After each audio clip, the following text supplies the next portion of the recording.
Bonjour à toutes et à tous, bon réveil dominical, bienvenue sur l'invité. Ce dimanche, chers amis internautes fidèles, amis de l'invité, je reçois pour vous le professeur Gilles Expédi-Goï.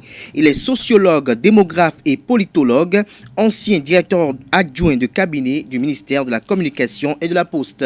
Il est maître de conférence du Conseil africain et malgache de l'enseignement supérieur CAMES. Avec lui, chers amis internautes, nous parlerons des 100 premiers jours de gouvernance du second quinquennat du président Patrice Talon. Nous parlerons également de la réconciliation nationale, notamment la part de responsabilité qui incombe à l'opposition politique au régime du président Patrice Talon. Bienvenue à tous, bonjour à nouveau et bonjour à vous, professeur Gilles Expédi-Goï. Bonjour cher ami, comment allez-vous ici? Ça va, nous nous portons très bien et vous-même? Très bien, merci. Comme vous l'avez vu, je suis venu joyeux, tout souriant, parce que je me suis vacciné contre la Covid-19. Et malgré ça, vous m'avez vu porter mon masque. C'est parce que ici, c'est un endroit sécurisé que le masque n'a pas été utilisé ici.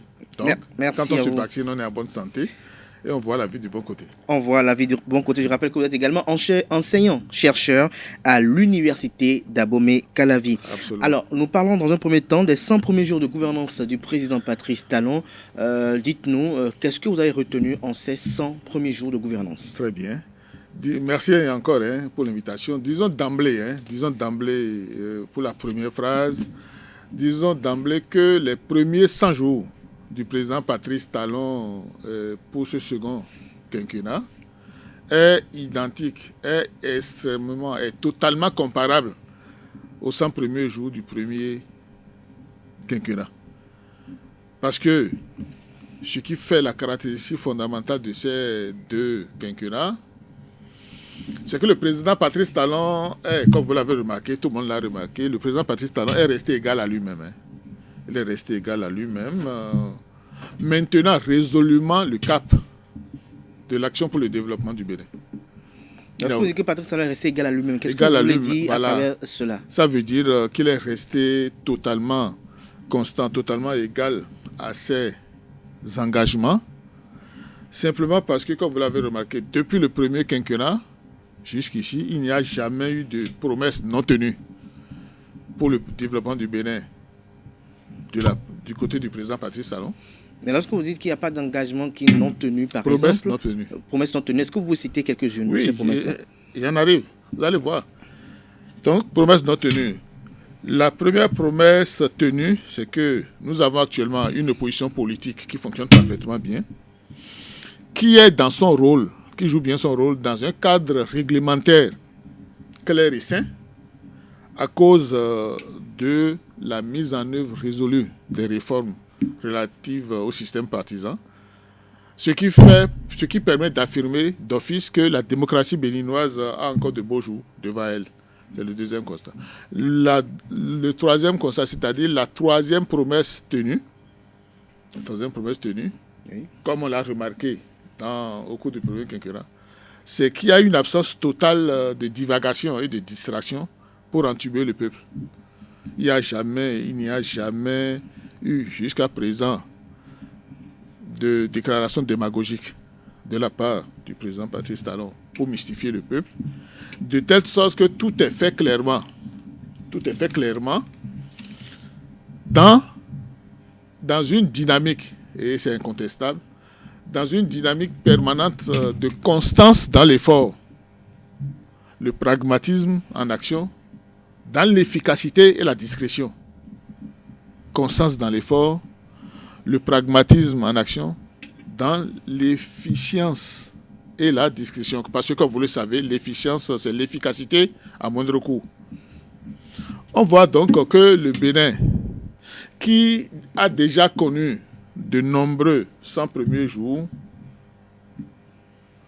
a maintenu seulement une constance du temps du président Patrice Talon pour les deux quinquennats en termes de sérénité dans l'action, de telle sorte qu'il n'y a pas lieu de trouver quelque part qu'il n'y a pas absence totale de bruit et de tintamarre, parce que comme vous le savez, les divagations, les déclarations à l'emporte-pièce, ça ne fait que du bruit. Ce qui se faisait sur des succès inexistants. Donc la caractéristique de ces 100 premiers jours du second quinquennat, aisément comparable aux 100 premiers jours du premier quinquennat, c'est que les succès ne sont même pas ventilés avec bruit et tintamarre, simplement parce que c'est l'efficacité dans l'action. Je vais vous donner un seul petit exemple tout à fait récent. Au cours de cette semaine, nous avons vu que la promesse des 30 lycées agricoles du président Patrice Talon, c'est déjà en exécution. Les 30 lycées agricoles dont le président avait parlé. Et sur d'autres plateaux, j'avais déjà parlé de la réforme résolue de l'enseignement technique, des enseignants qui ont été envoyés en formation de formateurs plusieurs mois après, on l'a appris.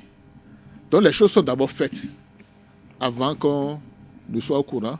C'est l'efficacité dans l'action discrète. Alors, par rapport à ça, il est absolument nécessaire de mentionner que nous devons ce succès éclatant des 100 premiers jours de ce second quinquennat à l'existence d'un écosystème politique favorable à ça. Écosystème politique favorable à ça, parce que les réformes annoncées avant d'être président, c'est-à-dire les réformes annoncées par Patrice Talon, candidat, et résolument opérationnalisées par Patrice Talon, président d'un premier quinquennat, ces réformes sont résolument mises en œuvre de telle sorte que, sans me vanter, mais je le dis avec beaucoup de plaisir, l'environnement politique actuel du Bénin est vigoureusement favorable. Alors, puisque vous trouvez que l'environnement politique est favorable, nous allons en parler notamment dans la seconde phase de cette émission. Vous avez parlé de la démocratie tout à l'heure, qui pour vous se porte très bien. Que dites-vous par rapport à ceux qui estiment que durant ces 500 premiers jours, nous n'avons pratiquement pas l'existence d'opposition, nous n'avons pas d'acteurs politiques de l'opposition véritablement engagés et que nous avons des opposants en prison? Vous avez vu que j'ai souri franchement, parce que je voulais conclure mon propos en disant, et c'est la dernière partie des 100 premiers jours, vous avez déjà vu les prémices, vous avez déjà vu le programme d'action du gouvernement, deuxième phase, le PAG2, qui est en train résolument de se mettre en place parce que les communautés béninoises, les populations béninoises satisfaites du premier PAG, programme d'action du gouvernement 1, attendent avec sérénité, avec grande joie, ce deuxième programme d'action du gouvernement, le PAG2. Pour répondre à votre question maintenant, bon, moi, je ne suis pas un grand, je ne suis pas un vieux, mais ma petite expérience de cette vie me permet d'affirmer que l'unanimité n'existe nulle part. L'unanimité n'existe nulle part et moi, je ne m'étais jamais attendu. Moi, je n'avais jamais commis l'erreur de penser que tout le monde va applaudir l'action du président Patrice Talon. C'est tout à fait normal. La vie, elle est dynamique. La vie est une dialectique permanente du oui et du non. Du non et du non-non. De telle sorte que c'est la synthèse, c'est la mixion parfaite de cette dialectique permanente qui détermine la dynamique sociale. À partir de cet instant, qu'il y a des gens qui trouvent qu'il n'y a rien eu au cours des 100 premiers jours, c'est tout à fait leur droit. Mais comme nous l'avions dit plusieurs fois, plusieurs antennes, je viens, par rapport à ça, je l'avais dit plusieurs fois au cours du premier quinquennat, les aveugles ont vu, les sourds ont entendu, de telle sorte que c'est la mauvaise foi agissante qui permet d'affirmer qu'il n'y a rien eu, qu'il y a ceci, cela. Allez-y, madame. Par rapport aux opposants. Par rapport aux opposants, j'y viens avec grande joie. De quels opposants s'agit-il?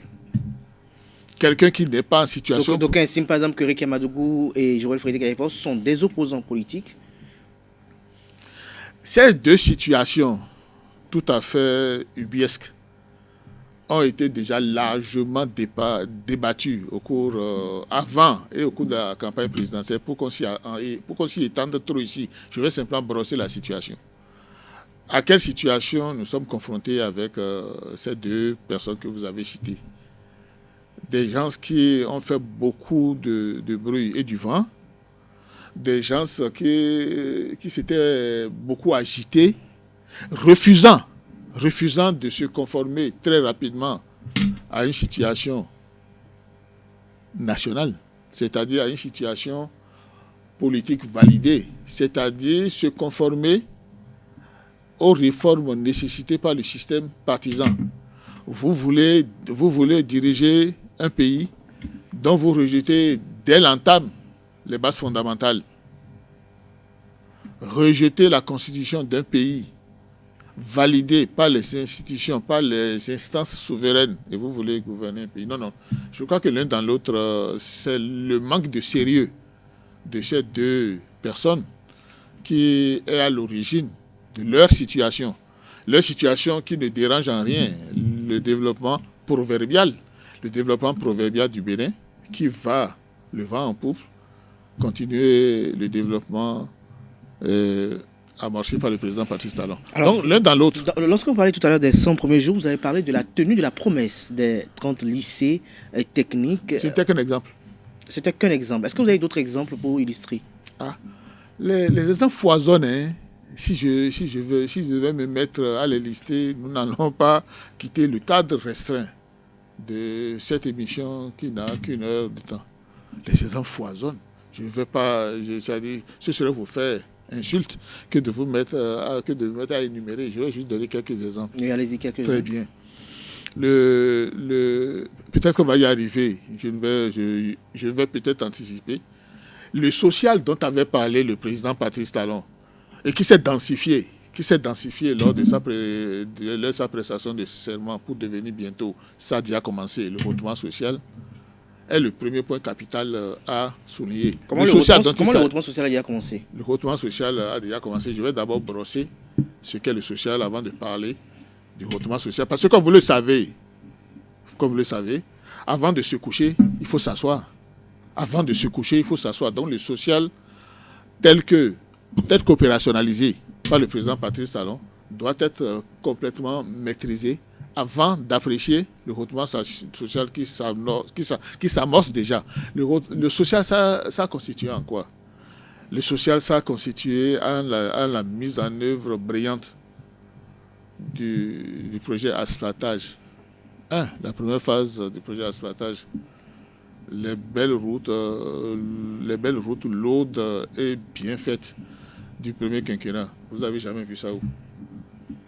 Ces belles routes lourdes, épaisses, ne sont pas comparables à celles qui ont été faites au cours de la gouvernance passée, qui sont déjà à plus de 50% dégradées. Après, il y a des exemples partout. Prenez l'axe Alada, Ouida, passant par Tori. Vous serez déçus. Et ça fait un mois que je suis allé à Parakou, mais la dernière fois que je suis allé à Parakou, il y a de cela un an. Vous aviez vu les belles et denses routes faites sous le premier quinquennat du président Patrice Talon, que vous pouvez aisément comparer aux routes cabossées, déjà jonchées de nids de poules de la gouvernance passée. Ça, c'est le secteur agricole, les réformes engagées dans le secteur agricole, avec la création et la mise en œuvre du Fonds national du développement agricole, qui va bientôt révolutionner tous les secteurs. Mais un peu plus loin, le règlement de la crise énergétique, avec la mise en œuvre résolue de Maria Glita et de la production de l'énergie électrique que le Bénin s'apprête à commercialiser. Vous n'aviez jamais vu ça où? On n'avait jamais vu ça. De la même manière, faire du programme de cantine scolaire un objectif prioritaire du gouvernement, c'est ça qui a boosté les résultats éclatants des examens au niveau du primaire. Les enseignants qui sont régulièrement satisfaits du point de vue de leurs exigences. Vous avez encore jamais entendu parler de grève perlée ou bien de grève intempestive qui empêchait les enfants de bonne volonté d'étudier? Vous n'avez plus jamais vu ça. Donc les exemples foisonnent en matière de l'eau, par exemple, la Sonèbre. Il fut un temps où, avant de rentrer dans votre douche, vous croisez les doigts, vous priez pour avoir un peu de l'eau sale dans les robinets. Tout ça là, c'est fini maintenant. L'un dans l'autre, on ferait preuve de mauvaise foi on ferait peu de mauvaise foi Oui. en disant que le Bénin, sous le président Patrice Talon, sous le premier quinquennat, a mieux vécu que le Bénin sous les autres gouvernances. Sur les autres gouvernances. Deuxièmement, et je finis, qu'est-ce qu'on peut encore reprocher au niveau du cadre de l'opposition politique? Je l'avais dit à l'entame, qui n'avait pas un cadre réglementaire assaini qui lui permette... Vous dites quoi à travers l'absence de cadre réglementaire assaini? Qu'est-ce qu'on peut comprendre à travers cela? Le statut de l'opposition. Le statut de l'opposition, tel qu'opérationnalisé avec les réformes du système partisan. L'assainissement du cadre partisan, où on sait désormais qu'un parti, pour se constituer, doit obéir à certaines conséquences, à certaines exigences. Il n'y avait pas ça. Avant, tout le monde était chef, et en définitive, il n'y avait pas de chef.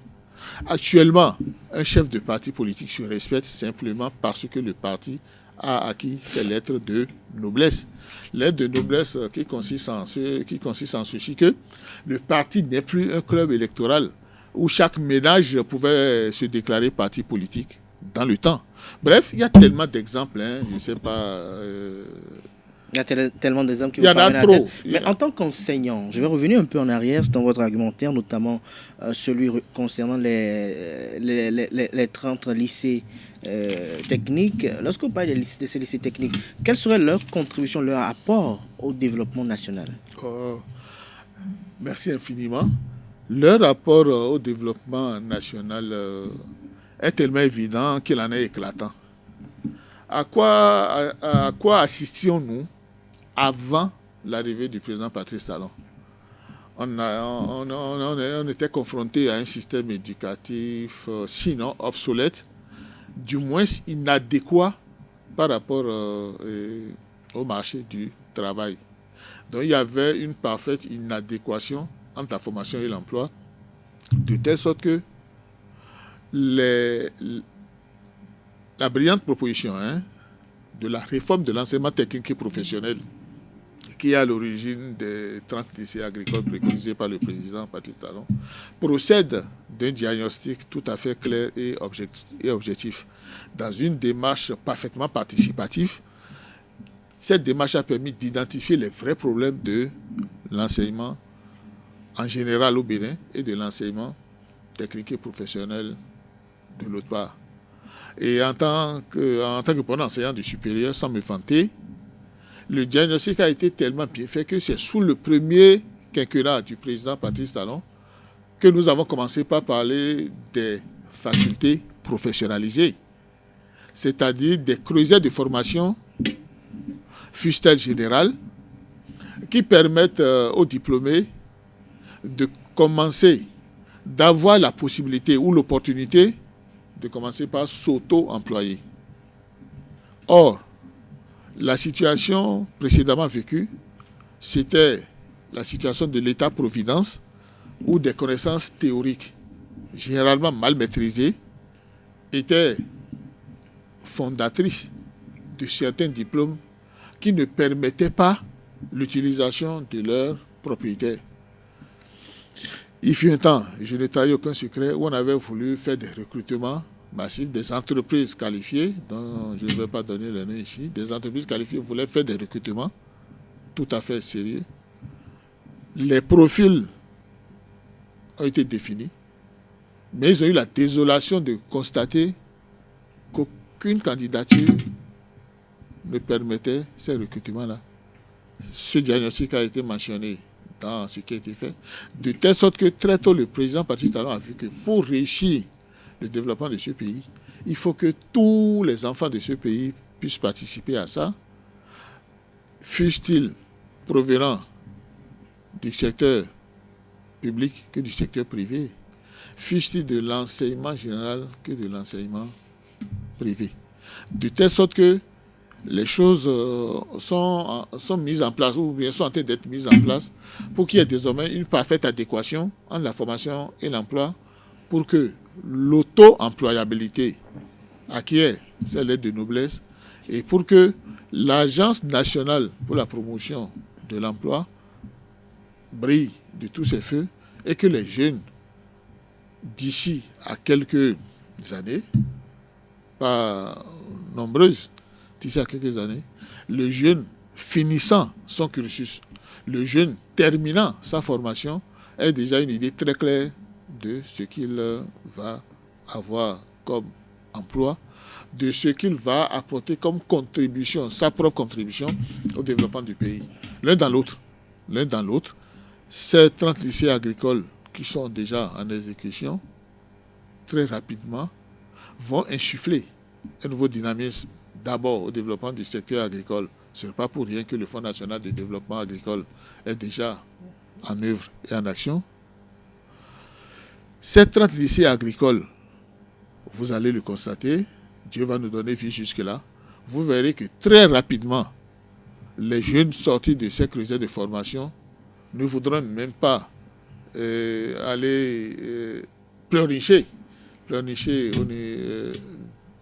devant le gouvernement pour commencer par avoir leur petite vie et entretenir leur ménage respectif. Voilà. Alors, l'autre cheval de bataille du régime du président Patrice Talon lors de ses 100 premiers jours, c'est la gestion de la crise sanitaire à la Covid-19. Quelle appréciation, quel regard portez-vous sur la gestion qui a été faite au regard des commentaires qui sont faits de part et d'autre, notamment sur la toile et hors à l'étranger également. Récemment, nous avons des pays de l'Europe qui ont suspendu l'AstraZeneca. Lorsqu'on se rend à l'évidence, par exemple, que beaucoup de citoyens béninois ont reçu cette première dose et que, selon certaines indiscrétions, d'autres, lorsqu'ils sont repartis prendre la seconde dose, il n'y en avait pas et autres. Comment percevez-vous la gestion qui est faite par le gouvernement, notamment également les nouvelles mesures qui ont été prises, les mesures de restriction pour contenir et endiguer le mal? Disons que mon sentiment est bipolaire. Mon sentiment est bipolaire, bivalent. Le premier pôle, c'est que j'ai une impression hautement positive de la façon dont le gouvernement du président Patrice Talon a empoigné l'épidémie de la Covid-19. Covid-19 vigoureusement empoigné, parce que, si vous vous souvenez, le président Patrice Talon s'est promptement prêté à la vaccination. C'est le Béninois numéro 1 qui, immédiatement, ayant perçu la dangerosité, la nocivité de cette épidémie, a donné l'exemple de la vaccination.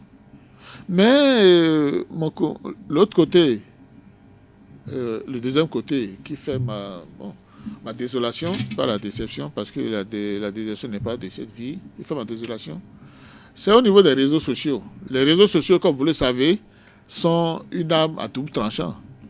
Les réseaux sociaux peuvent faire du bien. Une information qui tombe ici, à la seconde qui suit, elle est déjà au niveau du monde entier. Mais c'est en bien et en mal. Les bonnes informations, c'est très bien, tout le monde s'en réjouit.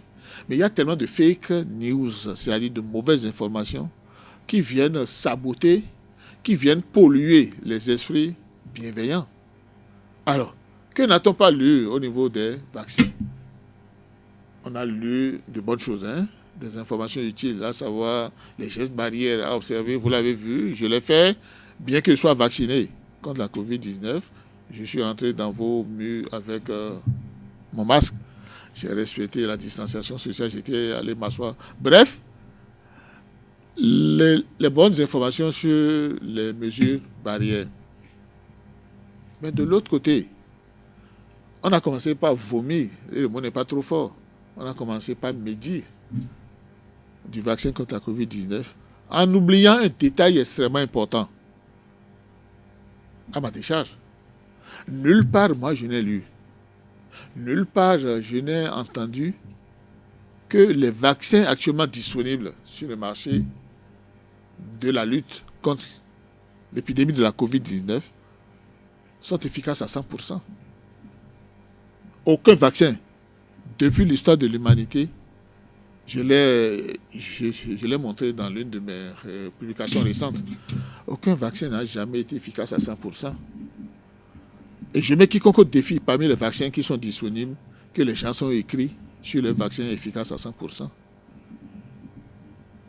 Le contexte d'émergence de la Covid-19 était tel que personne, aucune firme pharmaceutique, aucune institution ne pouvait se targuer d'avoir atteint le vaccin efficace à 100%, vu la vitesse de propagation de l'épidémie.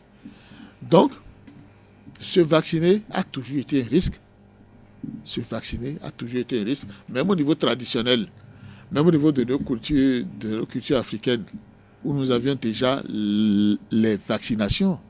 Les scarifications que les parents nous faisaient, vous êtes d'un certain âge, vous avez bénéficié de ça, les scarifications que l'on nous faisait, avec des poudres qu'on frottait dedans, avec des fortunes diverses. Il y a certaines poudres qui piquent comme les piments, d'autres on ne sent rien.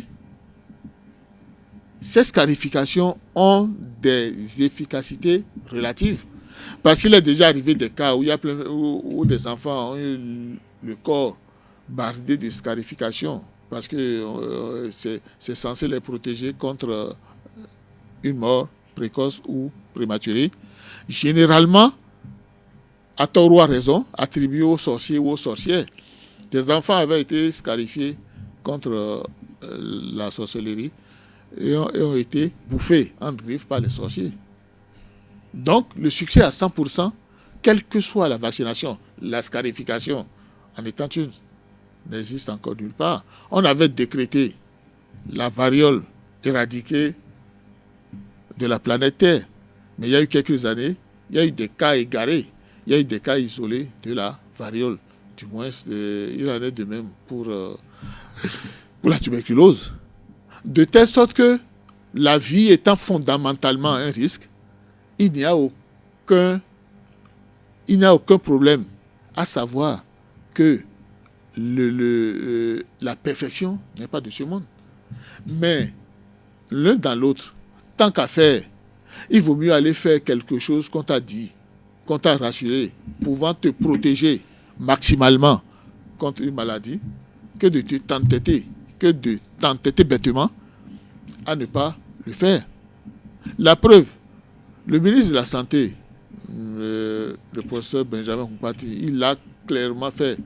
Et presque tous les soirs, je remercie au passage l'OETB, tous les jours, depuis un bon moment, à la fin du journal, vous voyez le ministre intervenir pour des clarifications, pour des détails extrêmement importants, à savoir les côtés positifs et les côtés vilipendés, je ne veux pas dire négatifs, les côtés vilipendés à tort du vaccin de la Covid-19, qui soit dit en passant, paix à son âme, j'ai appris ce matin qu'il y a l'une de mes étudiantes de Gaza Formation qui est morte hier de la Covid-19, une jeune femme qui appelle la quarantaine. C'est dit à peine parce que je ne suis pas sûr qu'elle ait déjà 40 ans. Une belle jeune femme qui est morte hier. Et ce n'est pas une rumeur, hein. Les faits ont établi que c'est de la Covid-19. Voilà. Donc voilà les risques que nous encourons. Je ne veux pas dire que l'illustre disparu a banalisé. Mais vous profitez pour alerter les populations. J'en profite pour attirer l'attention des jeunes, de mes jeunes étudiants, parce que comparé à moi, ils sont des jeunes toujours. Comparé à moi, ils sont toujours des jeunes. Donc je vais inviter la jeunesse de façon générale à adopter l'attitude responsable qui consiste à ne pas banaliser l'épidémie de la Covid-19. Et c'est une invite forte et solennelle. Donc, je ne sais pas si j'ai répondu à votre question. Oui, vous avez répondu à nos questions et nous allons progresser dans cette émission. Notre sujet qui nous réunit ce matin, en dehors des 100 premiers jours de gouvernance du second quinquennat du président Patrice Talon, c'est la réconciliation nationale, notamment la part de responsabilité qu'incombe à l'opposition politique. Dites-nous d'abord, le Bénin, à l'étape actuelle, a-t-il besoin d'une réconciliation nationale? Si oui, pourquoi cette réconciliation nationale s'avère opportune? Très bien, merci beaucoup. Et vous m'avez encore vu rire franchement. Ce n'est pas parce que je suis un rupturien pur et dur depuis 2015 que je vais dire ce que je suis en train de vous dire maintenant. le président Patrice Talon, je l'avais dit à l'entame, est résolument dans sa position. Il a résolument maintenu le cap de la bonne gouvernance, de sa volonté de faire participer tout le monde au développement de ce pays. Je dis ça parce que je veux affirmer brutalement que la balle de la réconciliation nationale, encore qu'on ne soit pas sorti d'une guerre, pour qu'on parle de réconciliation nationale, mais j'ai juste utilisé votre expression pour montrer que pour moi, une réconciliation nationale n'était pas d'actualité, c'était simplement une mise en conformité des tests et des décisions de justice. Alors, qu'est-ce que je veux dire par là? Je veux dire par là simplement que c'est l'opposition politique qui a toujours gardé la balle dans son camp. L'opposition politique a toujours la balle dans son camp parce que la main tendue du président Patrice Talon est là depuis, qui se refroidit. Le président Patrice Talon a déjà fait tout ce qu'il a à faire pour que cette frange de la population qui se réclame de l'opposition politique se conforme au test, parce que c'est la condition sine qua non, puisque c'est la base de notre vivre commun, se conformer au test existant. Et ces Béninois, ces dignes fils du Bénin, ces dignes filles du Bénin, qui ont compris l'enjeu, se sont rapidement conformés. C'est pour cela que nous avons aujourd'hui une opposition responsable. Avec comme chef de file Paul Houmbay, qui joue parfaitement bien son rôle. L'opposition responsable, c'est quoi? L'opposition responsable, c'est cette frange qui estime ne pas devoir parler le même langage que le gouvernement en place, parce que son objectif final, c'est la conquête et la gestion du pouvoir politique, donc l'alternance. L'opposition responsable, c'est celle-là qui mène des actions, qui se positionne par rapport à une nouvelle façon d'envisager la gouvernance autrement de celle qui est en place. À partir de cet instant, je ne vois pas qui peut oser dire que toutes les conditions objectives ne sont pas réunies pour que l'opposition puisse s'exprimer valablement. On n'a encore jamais vu un plateau de télévision être interdit à l'opposition. C'est vous qui pouvez m'appuyer dans ce que je dis. Depuis toujours, les gens sont toujours librement parlés, de telle sorte qu'il revient à l'opposition béninoise, la frange de cette partie qui se réclame de l'opposition politique, mais qui n'adopte pas les comportements responsables, donc qui n'ont pas eu le reste, qui n'a pas une attitude responsable. Il lui revient de faire en sorte d'être crédible. Être crédible, ce n'est pas des critiques négatives systématiques sur ce que tout le monde voit de bon et vous trouvez que c'est mauvais. L'attitude responsable de l'opposition politique va consister à ne pas vomir outrancièrement sur des évidences. Comme vous êtes peut-être encore jeune, comme dans un passé un peu lointain, on avait entendu des gens bramer, clamer à tort que ce ne sont pas les pavés qu'on mange. On a déjà entendu cette bêtise. Voilà, sur le président Soglo, on a encore entendu un semblant de cette bêtise. Excusez-moi du peu. Est-ce que ce sont les goudrons qu'on va manger? C'est quand même aberrant de le dire parce que ce sont actuellement ces goudrons bien faits et qui permettent à ces mêmes opposants de circuler librement, de mener tout à fait avec grand bonheur leurs activités. Lorsque vous parlez des opposants, il y a quand même une frange d'acteurs politiques qui se retrouvent hors du territoire national, notamment Sébastien Siama-Javon par exemple, Valentin Agossou Dienotin, Léonce Rungbadji, pour ne citer que ceux-là, qui sont également opposants au régime du président Patrice Talon. J'oubliais également Léadi Vinayo Soglo, j'oubliais Komi Kouché, à vous entendre, on a comme l'impression que l'opposition n'est circonscrite qu'à Cotonou et que, non, c'est faux. Dans votre argumentaire, ceux qui sont hors du territoire national ne sont pas pris en compte. Voilà. C'est à ceux-là que je pensais à l'entame quand je parlais de refus de se conformer aux décisions de justice. De refus de se conformer aux décisions de justice. Léali Soglo dont vous parlez, c'est Patrice Talon qui l'a chassé du pays? Non. Il a été condamné à 10 ans d'abus de fonction. Non. Les autres que vous avez Komi Kounché, l'ancien ministre des Finances, qui les a dilapidés. Je n'invente rien. Les documents sont là. Vous êtes là. Je suis l'homme responsable. Vous avez mené une certaine gestion. Des fonds publics. Je dis bien des fonds publics. Vous avez été éclaboussé par une mauvaise gestion des finances publiques. Et on vous a dit gentiment, Monsieur Komi Kounché, venez nous donner des précisions. Venez nous donner des détails sur comment vous avez géré tel et tel fonds. Vous décampez comme un lapin. L'autre que vous avez cité, vous voulez parler de Léon Soubadji? Léon Soubadji, il est qui? Léon Soubadji est qui? Ce que je sais de lui, c'est qu'il fut, je crois, chef de comment vous appelez ça? Chargé de communication du préfet de l'Atlantique. Et au lendemain de la session au pouvoir du président Patrice Talon, vous n'avez jamais entendu son nom dans un dossier. C'est lui-même qui a décampé parce qu'il a trouvé de l'argent pour aller dépenser à l'extérieur. Et il a commencé par se réclamer de l'opposition. De quelle opposition lui peut se targuer? Lui peut faire quelle politique? C'est simplement parce que ce sont des gens qui ont trouvé des gens qui ont beaucoup d'argent à leur donner à dépenser gratuitement. Vous avez parlé de Sébastien Adjavon. Sébastien Adjavon, ce n'est pas aussi une décision de résistance à la justice qu'il a fait fuir et qui a commencé par mener des actions nuisibles à son pays de l'extérieur.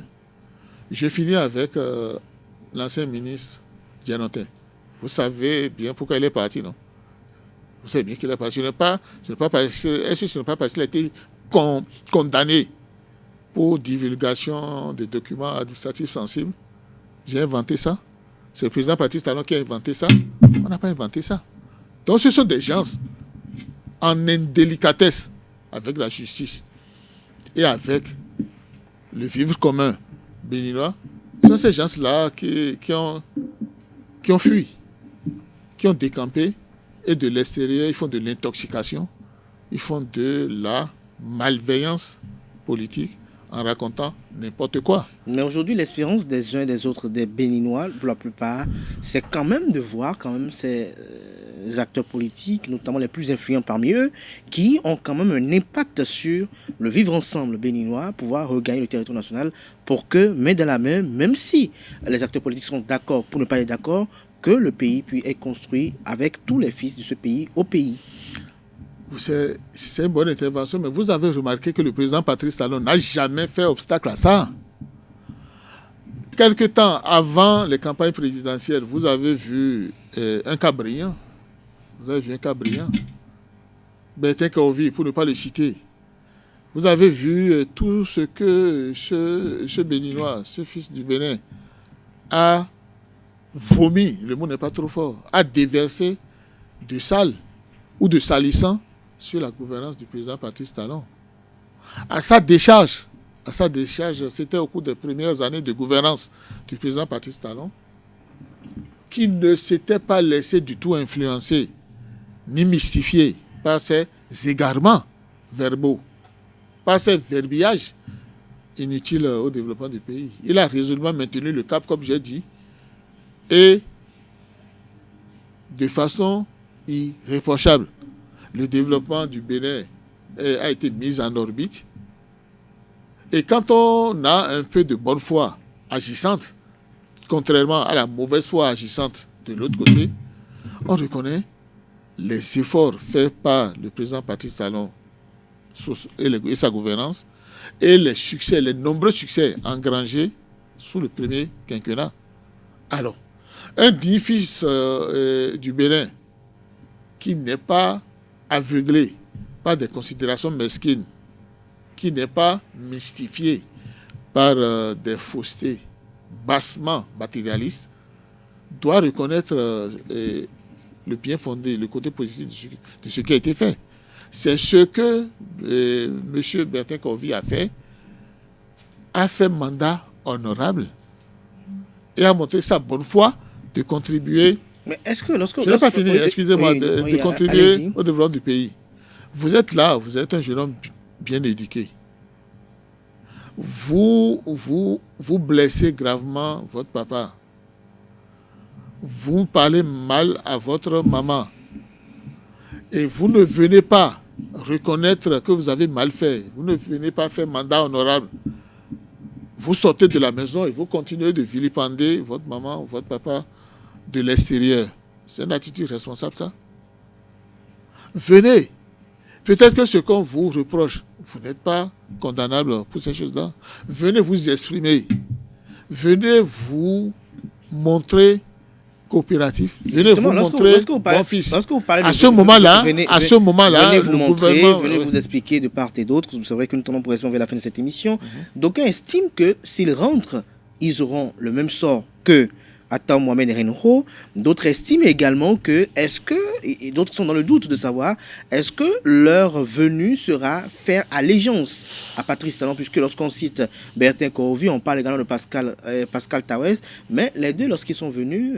on les a arrêtés? Ils n'ont pas été arrêtés, mais quoi? Ils ont fait amende honorable au chef de l'État. Alors, on dit la même chose, mon cher ami. Donc, ils rentrent... Mohamed Attao, dont vous parlez là, je ne sais même pas ce que lui peut dire. Vous avez entendu qu'on l'a arrêté? On a arrêté Attao? Moi, je ne sais pas. Des soucis.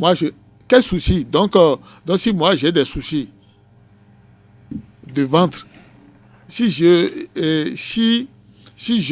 me demande comment je vais faire pour manger une cuisse de poulet à midi, ça va ébranler le gouvernement? Le gouvernement ne m'a pas empêché d'avoir ce souci-là. Et je ne peux pas m'empêcher d'avoir des soucis de bien-être. Donc ça ne concerne pas le gouvernement. Vous êtes en indélicatesse avec une certaine gouvernance. Vous êtes en hors-la-loi avec le régime en place. Il vous revient de vous demander, mais pourquoi est-ce que je suis hors-la-loi? Qu'est-ce qu'on me reproche? Vous réfléchissez, vous allez voir... votre part de responsabilité. Et justement, quand on parle de responsabilité, quelle est leur responsabilité aujourd'hui dans ce processus? Que doivent-ils faire? Est-ce qu'il suffit juste simplement de rentrer au pays? Est-ce qu'il suffit simplement de demander amende honorable? Que doivent-ils faire concrètement selon vous? Selon moi, je l'ai dit à l'entame, selon moi, c'est simplement saisir la main tendue du président Patrice Talon. Vous avez donné deux cas, Pascal Tawes, Bertin Kovi. Qu'est-ce qu'eux, ils ont fait pour être aujourd'hui portés sur les deux, sur un piédestal? Il suffit simplement de se demander, mais qu'est-ce que ceux-là ont fait pour que rentrer dans leur pays, dans ce pays, il n'ait pas été arrêté comme un cabri à l'aéroport et jeté en prison. Le président Patrice Talon n'a jamais voulu de mal à qui que ce soit. Et je dis ne pas reconnaître les réalisations, les efforts de la rupture qu'on croit pendable erronément. C'est ça qui est irresponsable. Et on doit nécessairement, je dis bien, il est loisible et profitable à l'opposition de savoir raison garder ceux-là qui sont à l'extérieur et qui vilipendent la rupture. Ils doivent nécessairement commencer par apprécier l'immense effort de développement du pays et de la bonne volonté, j'insiste sur ça, de la bonne volonté du président Patrice Talon d'associer tous les Béninois à cet immense effort. Et ce n'est pas encore trop tard. Et ce n'est pas encore trop tard. Nous sommes pratiquement à la fin de cette émission. Professeur Gilles Expédie Goï, pour ne pas dire, nous sommes à la fin de cette émission. Merci d'être venu à cette émission. Vous allez regarder droit dans la caméra. C'est une coutume sur ce plateau. Vous allez dire un mot à l'endroit de des internautes par milliers qui ont bien voulu suivre cette émission. Vous allez adresser également un mot rempli d'espérance à l'égard de cette communauté estudiantine dont vous êtes également professeur, qui ont pris du temps en suivant l'abandonnance en savoir que s'agit de Gilles Goï. Ils ont voulu suivre cette émission. vous allez adresser un mot rempli d'espérance et dire également pourquoi vous dites et vous insistez sur le fait que vous êtes un rupturien dur, voilà. Et pourquoi vous croyez en Patrice Talon? Rupturien pur et dur, hein. C'est l'expression qui me colle maintenant à la peau très agréablement, j'assume. Rupturien pur et dur. Parce que moi, mon engagement derrière le président Patrice Talon remonte à 2015, quand il a annoncé sa volonté de réformer. Donc c'est le mot réforme qui est à l'origine de mon engagement derrière le président Patrice Talon.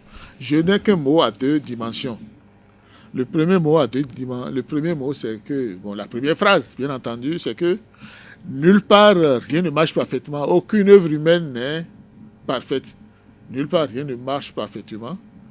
Et je dis, il ne sert à rien de vilipender une gouvernance qui a des résultats à produire.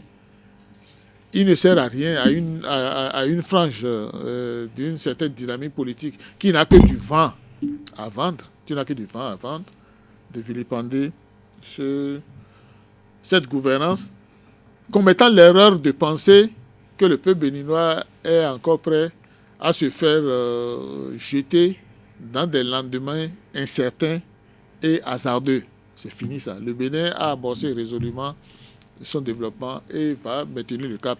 La deuxième dimension de ce mot que je vais dire pour conclure, c'est que j'invite vraiment la jeunesse estudiantine ou générale à rester optimiste derrière le président Patrice Talon, parce que le bien est déjà là, mais le mieux est là bientôt à cause du hautement social qui va renforcer, qui va densifier le social est déjà en amélioration du peuple béninois. Donc la population estudiantine a un grand rôle à jouer dans ce truc-là, parce que ce sont eux, le Bénin de demain. On ne le dira jamais assez, c'est vous. Ce sont eux, le Bénin de demain, de telle sorte que c'est en priant que je leur demande de ne pas hypothéquer leur avenir par le non-respect des gestes barrières, d'aller se faire vacciner si c'est nécessaire, comme moi je l'ai fait. Je me sens pétillant de forme actuellement. Ceux qui se sont vaccinés, nous qui nous sommes vaccinés, on nous a donné 2 ans pour mourir. Chacun meurt un jour.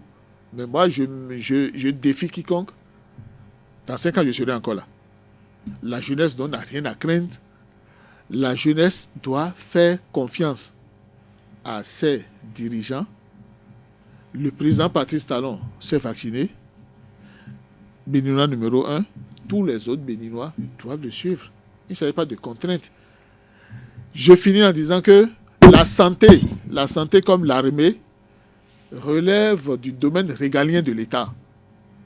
Le domaine régalien de l'État, qu'est-ce que ça veut dire? Ça veut dire que l'État a l'obligation, l'État a le droit et le devoir de veiller à la santé de sa population, de telle sorte que si des gens trouvent qu'on les oblige à aller se vacciner, ce n'est pas nécessairement pour eux-mêmes, mais c'est pour protéger les autres qui ont la bonne volonté de vivre, de bien vivre et de participer au développement de ce pays qui en a grand besoin.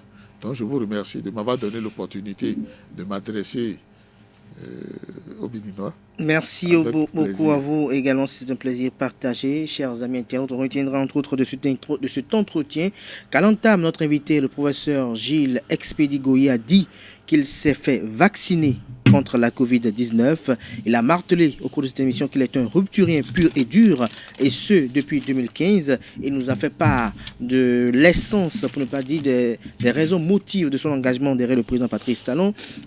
Commentant un peu, ou en faisant le bilan des 100 premiers jours du second quinquennat du président Patrice Talon, il a dit que les 100 jours, ces 100 premiers jours de ce second quinquennat sont identiques aux 100 premiers jours du premier quinquennat. Patrice Talon est resté égal à lui-même, constant dans ses engagements, selon notre invité. Nous avons une opposition, a-t-il dit au cours de son argumentaire. Pour lui, au cours de ces 100 premiers jours, il y a eu absence de divagation et de déclarations démagogiques, ce qui a été le cas également lors des 100 premiers jours du premier quinquennat du président Patrice Talon.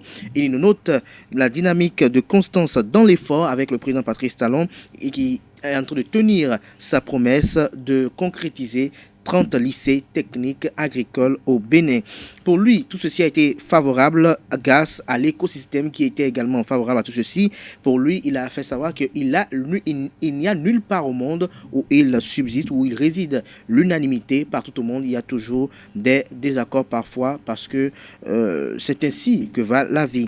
Parlons du social sous le président Patrice Talon. Il a parlé qu'il y avait déjà social lors du premier quinquennat et il a notamment parlé de l'asphaltage à phase 1. Il a parlé des réformes qui ont été effectuées par le régime du président Patrice Talon lors de son premier quinquennat dans le secteur agricole avec la création du Fonds national de développement agricole. Il a parlé des cantines scolaires dont il s'en réjouit. Il a parlé également des résolutions des problèmes énergétiques qui aujourd'hui constituent quand même des problèmes solutionnés avec beaucoup plus d'exploits. Il s'est réjoui également de l'accès à l'eau potable aux populations et de l'absence des grèves perlées qui permettent aujourd'hui aux populations de bénéficier des soins de santé à tout temps.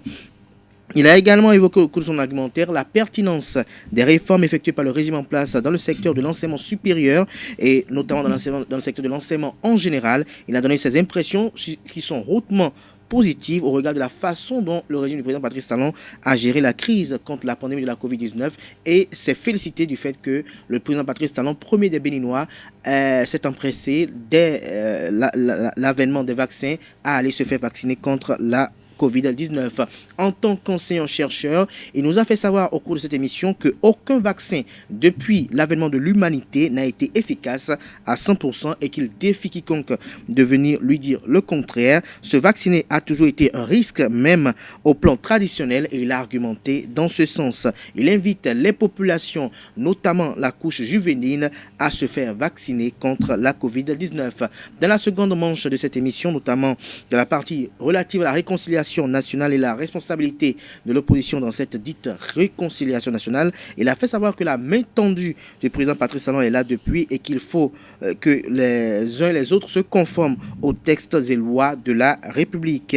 Opposition responsable, il existe une opposition responsable aujourd'hui au Bénin avec comme chef de file Paul Ronkpe qui fait très bien son travail selon notre invité, qui n'a pas manqué de parler au cours de cette émission de Komi Koutié. Il a déclaré au cours de cette émission, selon lui, les raisons qui ont poussé Komi Koutié à l'exil, les raisons qui ont poussé également Sébastien Germain Ajavon à l'exil, les raisons qui ont poussé Léadi Soglo hors du territoire national, Valentin Djenantin, Léon Songbadji, pour ne citer que cela.